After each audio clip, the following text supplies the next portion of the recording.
Welcome to today's Explainer. We have the distinct privilege of unpacking a deeply profound and spiritually significant historical narrative, the life of Hazrat Isa, peace be upon him. Now, even though our source text is concise, it outlines a monumental journey that is entirely defined by the extraordinary. So we're going to look at how a sequence of incredible divine miracles culminated in a remarkably simple, timeless message. Okay, let's dive right into this timeline. We'll start at the very beginning with the divine arrival, then move into his astounding infancy in the cradle. From there, we'll explore his adulthood, an era defined by staggering miracles and teachings, and finally, the awe-inspiring conclusion, the ascension. Let's get started. Phase 1, the divine arrival. Right out of the gate, before any teachings were ever shared or society really interacted with him, the text establishes a fundamental truth. His birth was a miracle. And we aren't just using the word miracle as a metaphor for a happy or surprising event here. We are talking about literal, extraordinary divine intervention.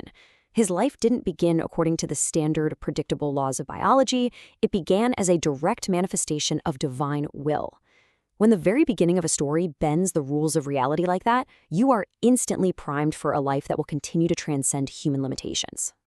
Moving on to Phase 2, the impossible cradle. Now, what's really interesting about this is the sheer contrast. We transition from a miraculous birth to an infancy that continues to just completely defy all expectations. On one hand, you have the ultimate symbol of human vulnerability, an infant lying in a cradle, fragile, entirely dependent on others for survival, and inherently without language.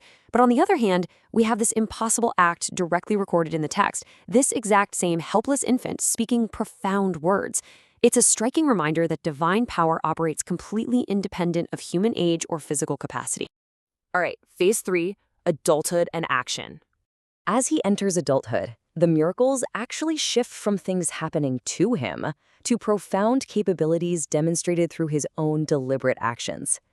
The source text lists two absolutely astonishing acts: making the blind see and raising the dead to life. I mean, we're not talking about simple remedies here.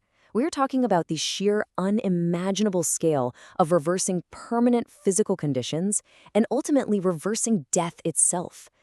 The absolute physical laws of nature just completely yield to his divine mandate.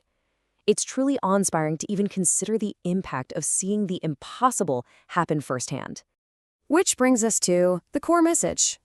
So the crucial point is, this is where the narrative pivots in a beautifully unexpected way.